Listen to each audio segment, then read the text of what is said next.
आज का बड़ा ही अद्भुत विषय है जिस पर हम चर्चा करते हैं। आज का विषय है जीवन का उद्देश्य, या कहूँ जीवन का क्या उद्देश्य होना चाहिए। तो मनुष्य का जीवन पाना ही बड़ा कठिन होता है, क्योंकि तुलसी बाबा भी कह रहे हैं, बड़े भाग्य मानुष तन पावा, सुर दुर्लभ सब ग्रंथन गावा।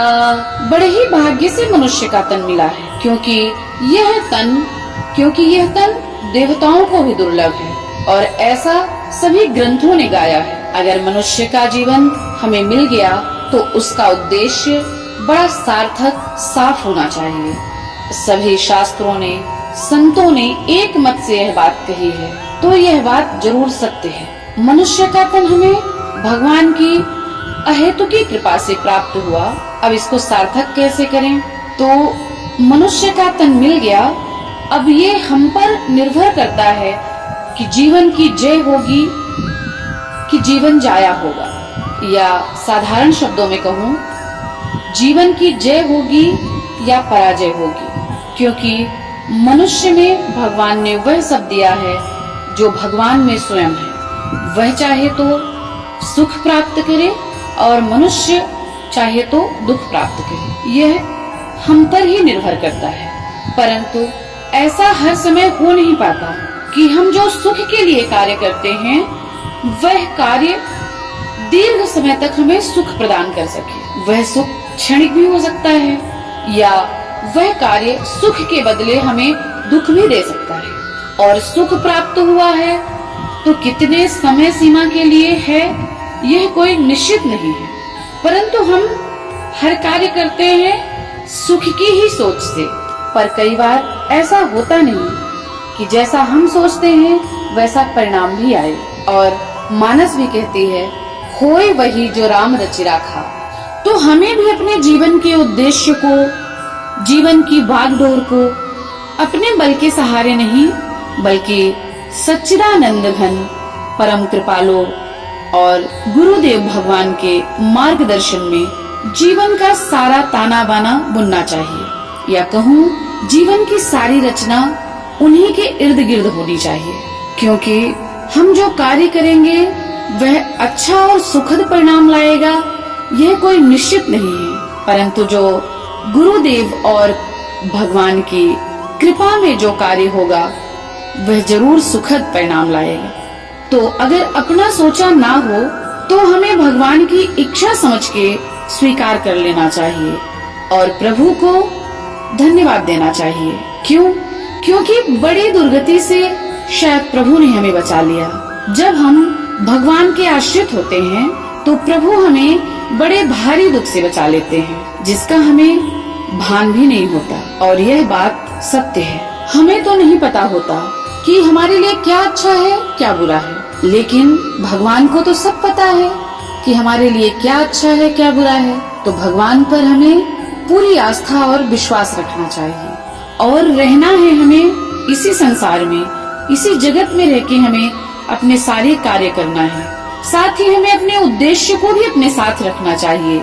हमारा उद्देश्य क्या है? भगवत प्राप्ति, भगवान की प्राप्ति, यही तो उद्देश्य है। और इस उद्देश्य से श्रेष्ठ कोई उद्देश्य हो नहीं सकता। तो हमें सभी कार्यों को संपादित करना चाहिए भगवान का स्मरण करते हुए, भजन करते हुए और सुमिरन करते हुए। सिर्फ भगवान के सहारे आ जाने से हमारे जीवन की नैया बड़ी सहजता से और अद्भुत तरीके से पार होगी।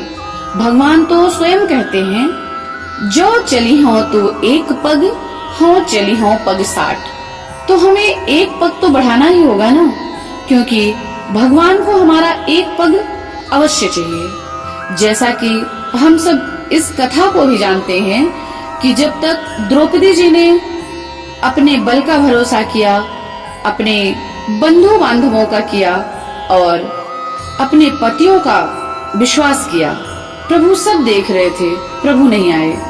क्योंकि भगवान को एक भरोसा ही तो चाहिए होता है कि तुम हम पर भरोसा करो, पुकारो, विश्वास करो, हम दौड़े चले आएंगे। इसीलिए तो कहते हैं, एक भरोसो एक बल, एक आस विश्वास। भगवान का आश्रय होगा तो जीवन की रचना ही अद्भुत होगी। और जैसे ही द्रौपदी जी ने भगवान का आश्रय लिया, भगवान दौड़े चले आए।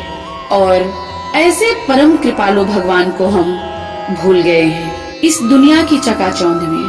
तो हमें इस जगत में रहना है और रहते हुए भगवान की कृपा हो जाए। तो ऐसा क्या करें? हमें अपने निद्रा, जड़ता, अभिमान और द्वंद्व से मुक्त होना होगा। तभी भगवान की कृपा हमें महसूस और अनुभूत होगी। हमारा यह मन जो हर समय भटकता रहता है, उसे हमें एकाग्र करना होगा। और अभ्यास से मन हमारा एकाग्र होगा। और मन को एकाग्र करने के लिए संतों का संग, सत्संग पर लगाना होगा। जब हम सत्संग का आश्रय लेंगे, तभी हमारा मन हमें समझेगा और हमारा साथ देगा। क्योंकि मन ही बंधन और मन ही मोक्ष का कारण है। तो जब हम सत्संग का आश्रय लेंगे, हमारे लिए सारी चीज सरल हो जाएगी। तुलसी बाबा दोहे में भी कह रहे हैं, बिनु सत्संग न हरि कथा, ते ही बिनु मोह न भाग। मोह गए बिनु राम पद, होय न दृढ़ अनुराग। बिना सत्संग के भगवान की कथा नहीं प्राप्त होगी। और भगवान की कथा के बिना हमारे जीवन की आसक्ति नहीं जाएगी। मोह मतलब आसक्ति। और जब तक हमारी आसक्ति नहीं जाएगी, भगवान के चरणों पर हमारा प्रेम नहीं होगा। कैसा प्रेम? दृढ़ प्रेम नहीं होगा।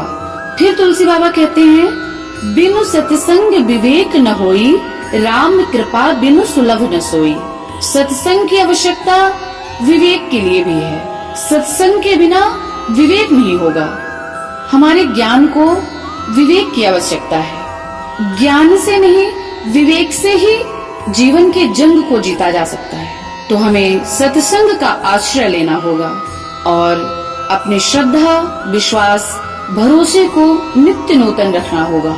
हमारे जीवन में जितनी भी विषमताएं, दुख दर्द कुछ भी हो, हमें अपने भरोसे को नहीं डगमगाना है।